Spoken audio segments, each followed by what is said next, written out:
Hello दोस्तों, आप लोग कई दिनों से देख रहे हैं कि ईरान ने इजराइल पर 200 से ज्यादा rockets, ballistic missiles, cruise missile से हमला कर रहा है और ईरान ने इस हमले का नाम रखा है मिशन ट्रू प्रॉमिस। हम सब लोग ये गलतफहमी में है कि ईरान इजराइल से फलस्तीन के लिए लड़ रहा है, बट ऐसा नहीं है। ये बात कुछ अलग है। हम इस हमले के ज्यादा डिटेल जानने की बजाय हम टू दी पॉइंट पे बात करेंगे। पहली बात तो हमें ये मानना पड़ेगा मिडिल ईस्ट के कंट्रीज में किसी में दम है कि वो अमेरिका और इजराइल से आग में आग डालकर बात कर रहा है तो वो ईरान है। लेकिन साथ साथ आपको ये जानकर अफसोस भी होगा कि ईरान का ये हमला फलस्तीनी मुसलमानों के मदद के लिए ही नहीं था, बल्कि ये सीरिया यानी शाम में 1 अप्रैल 2024 को दमिश्क में ईरानियन एम्बेसी को इजराइल की तरफ से हमला था, जिसमें कई जनरल यानी मिलिट्री एडवाइजर्स की जान जा चुकी थी। यूनाइटेड नेशन के चार्टर आर्टिकल 51 के मुताबिक किसी भी कंट्री के एम्बेसी पर हमला करना ये डायरेक्ट उस कंट्री पर हमला करने पे तस्वुर होता है। इसके बाद वो कंट्री को तबाह करने के लिए वो कोई भी कार्रवाई कर सकता है। यही कुछ रिसेंटली ईरान ने किया। अमेरिका ने ईरान को बहुत रोका, बट ईरान ने अमेरिका की नहीं मानी। जो बाइडेन को रिपोर्टर्स ने पूछा कि आप ईरान को क्या मशवरा देंगे कि इजराइल पर ईरान हमला करे या नहीं करे, तो जो बाइडेन ने कहा डोंट, नहीं। सोशल मीडिया पर ईरान के ये हमले को लोग ये फैला रहे हैं कि ईरान के ये लोग फलस्तीन मुसलमानों के लिए लड़ रहे हैं, और कई सारे इंडियन न्यूज चैनल सिर्फ पैसे कमाने के लिए फेक न्यूज और फेक थंबनेल बनाकर लोगों को पागल कर रहे हैं। अब आप ये एक बात गौर से सुने, गौर से समझे कि ईरान का ये हमला अपनी आवाम का गुस्सा ठंडा करने के लिए था, और दूसरी वजह ये थी कि मिडिल ईस्ट कंट्री में और पूरी दुनिया में ईरान का डर बिठाया जाए। ये हमला दरअसल ड्रामा था, क्योंकि अगर ऐसे ही होता और फलस्तीनी मुसलमानों की मदद करना ही ईरान का मकसद था, तो पिछले 6 महीने से 40,000 मजलूम फलस्तीनियों को ईरान इस तरह से शहीद होने नहीं देता। समझ रहे हो?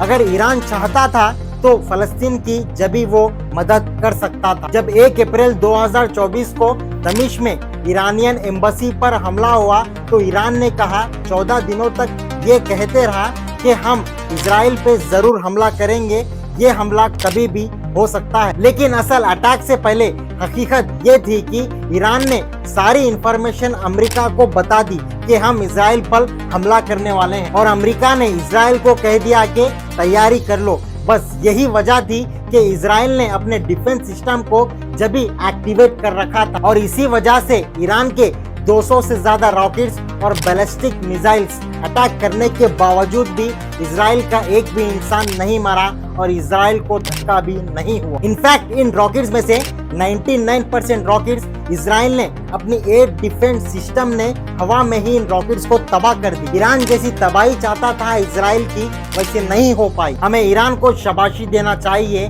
क्योंकि वो इजराइल पर हमला कर रहा है और उसे वार्निंग तो दे रहा है। बाकी के अरब कंट्रीज बस वो अपना मुंह मूंछकर बैठ रहे हैं। और मैं आपको बता दूं, ईरान अपना न्यूक्लियर बॉम्ब बनाने के लिए बहुत ही करीब है, और इजराइल ये न्यूक्लियर बॉम्ब बनाना अफोर्ड नहीं कर सकता। आप इजराइल का दिमाग देखिए, वो ईरान पर जानबूझकर हमला करा ताकि ईरान फिर से इजराइल पर हमला करे, और इजराइल मजलूम बनकर अपने सेल्फ डिफेंस के नाम पर अमेरिका का साथ लेकर ईरान को बर्बाद कर दे। यही इजराइल चाहता था। लेकिन इस बार अमेरिका ने कुछ समझदारी से काम किया कि वो ईरान के हमले में इजराइल का साथ छोड़ दिया। अमेरिका ने ये कहा कि हम लोग दोस्ती रखेंगे, हम लोग साथ में बिजनेस भी करेंगे, लेकिन हम लोग मिलकर ईरान को डायरेक्ट हमला नहीं करेंगे, क्योंकि कुछ दिनों में अमेरिका में इलेक्शंस होने वाले हैं, और अमेरिका के लोग ये गुस्से में है कि उन लोगों के टैक्सों का पैसा बस ये जंगों में बर्बाद